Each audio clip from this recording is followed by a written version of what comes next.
It's about this little girl that she goes to talk to her mom.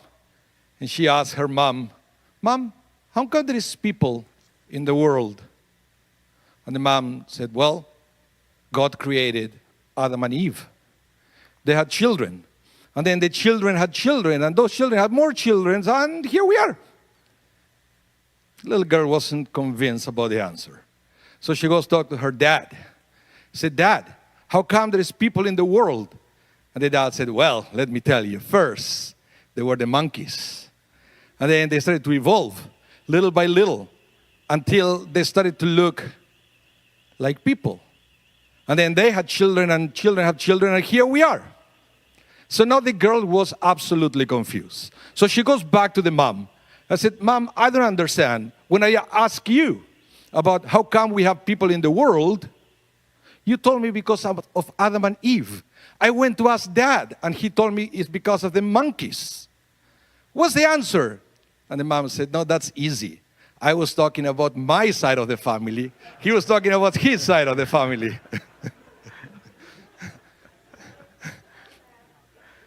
The humor is evolving too. It's good. I want to talk to you today about from passion to compassion. And this is an amazing opportunity. We are studying a new book, the book of Genesis. We are going back to the beginning, back to Bereshit, back to the creation of the world. And it's interesting that, we just went through Rosh Hashanah. Rosh Hashanah was also the creation of the world. But, I don't know if you're aware of this. What the rabbis call the creation is the end of the creation. In other words, the creation of Adam and Eve, the creation of the human beings. That was the crown of creation, and that is the most important part of creation. That's why we celebrate Rosh Hashanah, supposedly the anniversary of the creation of Adam and Eve. But Adam and Eve were created in a very interesting way. If you go to the Torah, there is God saying, and I will try to quote the verse, it said, Vayomer Elohim, Naaseh Adam, Betzalmeinu, Kidmuteinu. And that is usually translated that, let us create man, or human being, in our image and in our likeness. That's what from there we say, we are created in the image of God, right? And it's a very beautiful image to think that we were created in the image of God, and we have such beautiful virtues already in our DNA from the time of creation. And that is a great thing, except that we keep reading the book of Genesis, and right out of the bat, we have something very upsetting. We have Adam and Eve eating from the forbidden fruit. It was incredible. They have the entire world at their disposal. They have one, you shall not. One.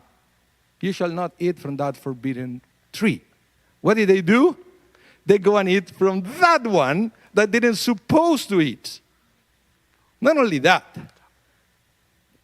pretty much right after, we read the story about Cain and Abel. They both offer an offering to God, a beautiful thing. But then God kind of like Abel. For some reason, God didn't fully like Cain's offering.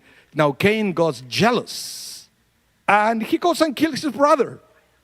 And not only that, on top of that, he started creating excuses about that. When God said, "What is your brother?" I said, "My brother keeper." Same thing with Adam and Eve. They ate from the forbidden fruit. Where are you? They hid. They didn't want to assume responsibilities for what they did. And I would say, not so much God-like attitudes. How is that possible? The Torah just said we were created in the image and likeness of God, and now all of a sudden the first stories that we read has nothing to do with the likeness of God. We have all these people following their passions, their urges. That's not God. Well, this is very interesting.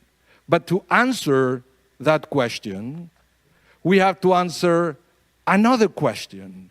And that question is, who was God talking to? When God said, let us create man. Who was God talking to? Well, if you go to Midrash Rabbah, it's beautiful. They have, you could spend a year talking about all the Midrashim, about this dialogue, about this statement from God. There is one interpretation that said that God was talking to the angels, right? It's like God needed an executive meeting to make decisions. But there is another one, that this is my favorite, by the way. There is my favorite interpretation of let us make man. God was talking to the animals. God just created the animals. He said, let's create a man in our image, in our likeness. And that's why, my friends, inside ourselves, we have the two sides. We have what I call an animal side, and we have a God-like side. And it's a daily struggle that we have to feed the divine side that we have and to overcome the animal side that we have. So, to me, when the Torah says, let us make man in our image, in our likeness, I read it as a warning of the two sides, the two aspects that they are inside us. So you would see that, keep moving forward in the book of Genesis, a story that is not too often studied. It's the story involving Bnei Elohim and Bnei Adam. I don't know if you ever heard about this one. It's fascinating. They said that the word Bnei Elohim, we have no clue who they were, who actually took brides from the Benot Adam. So basically, we're this angelic. We don't really know. And they were the parents of the giants. Have you ever seen, by the way, this, I think it was on Netflix, the King David series? They portrayed Goliath as one of the descendants of these unions, the giants. But they're just anecdotal. But it's interesting that after that episode, God said something very interesting. God says, my spirit won't live in human beings forever, for they are flesh. What is the interpretation of that? Fast forward a few generations after Adam and Eve, human beings made a decision. They had the two sides, the animal side, the divine side, and they already made a decision. They said, our decision is, we choose flesh. We choose the animal side. We choose the material world. How do we know that? Because immediately after, we'll read about the flood. The world that almost have to be destroyed completely because of the action of human beings. Why? Because they completely disregarded their spiritual side. After that event, they didn't really make much better when they actually built the Tower of Babel. And they also kind of chose flesh. And God had to intervene. So when I read this, I take it as an invitation, as we start again the book of Genesis, as an invitation to engage in Torah studies so we can grow. Growth in the sense that we can learn how to overcome our animal aspect and become more like God, to override our passions and transform our passions into compassion. Don't let your urges guide your life. Let your divine side be the one guiding your life. Every day, we have to make decisions. Situations will come to us. And I have to say, I don't watch too much like a regular TV. I don't know how to call it anymore. It used to be an air TV. Now everything comes through the cable. But like regular news channels and things. But once in a while, there are stories that catch my attention. I remember this one, for example. They were talking about an Uber driver in Toronto who found, from a passenger that he just dropped off, found in the back seat a wallet with thousands of dollars. thousands of dollars.